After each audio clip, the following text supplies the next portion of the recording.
Eto, walang biro ito. Si Rosmar Tan Pamulaklakin ay maging mabuting bata sa akin. Oh, mabuti yan. Actually, ninong ako sa anak niya. Pasensya na, Rosmar, ha? Ninong ako sa anak niya. Yes, sa akin na invitation. But nung nakita ko siya na nandun kay Diwata, nagbigay ng 1 million at nagbigay ng bahay at kung ano-ano, hindi ako pumaten sa binyag ng anak niya. Pasensya na. Hindi sa totoo lang, ako'y ninong sa anak ni Rosmar Tan Pamulaklakin.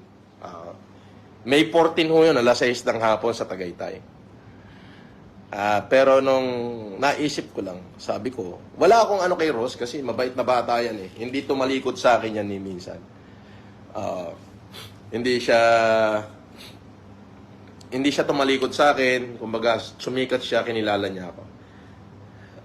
Pero kasi ako yung taong may prinsipyo. Kumbaga, tinawag niya ako para baka daw gusto kong mag-ano kay Diwata. Katulad nung unang sinabi ko, mayaman na yan. Ang pakainin natin yung mga walang makain, yung mahihirap.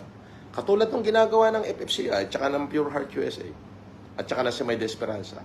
In my league, katulad ngayon, June 11, 12, and 13, 3 araw yan, nandun kami sa Northern Luzon.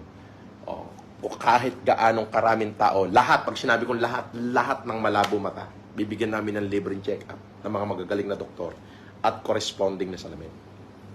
At lahat ng mga mahihirap na walang capacity na bumili ng wheelchair, ay bibigyan namin ng wheelchair. Actually, umuulan ngayon, pero yung mga wheelchair nandito na sa bahay. Hindi ho basta-basta. So, yun yung sinasabi ko, na nakapagsalita kasi ako dun sa mga vlogger na bakit kailangan si Diwata? Bakit hindi kayo sa mahirap dahil walang views? Kaya hindi ako umattend sa binyag ng anak niya. Hindi ko tinalikuran yung bata. Ang tinalikuran ko lang is yung klase ng mentality na meron sila. Yes. Ako, walang yapo ako. Walang ya ako. Inaamin ko yan. Siraulo ako. Nang-uupak ako eh. Wala akong pakialam kung ganong kayamang ka pa. Pagka nabuwisit ako sa'yo, uupakan kita. Ganon ako.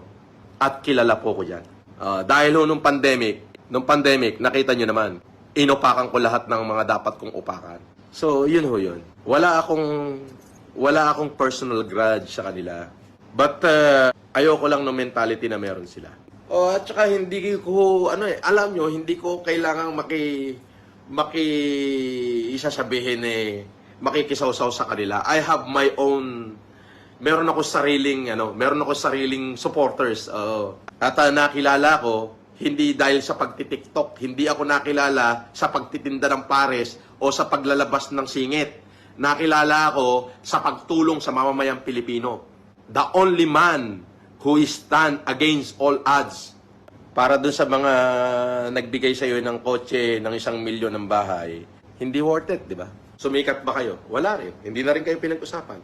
Kumari ko pa naman yung nagbigay dyan, si Rosmar. Mare, may pagkakataon ka pa, bawiin mo yung binigay mo.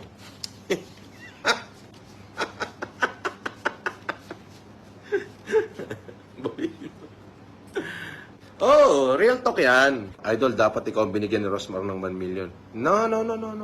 Hindi ko rin tatanggapin.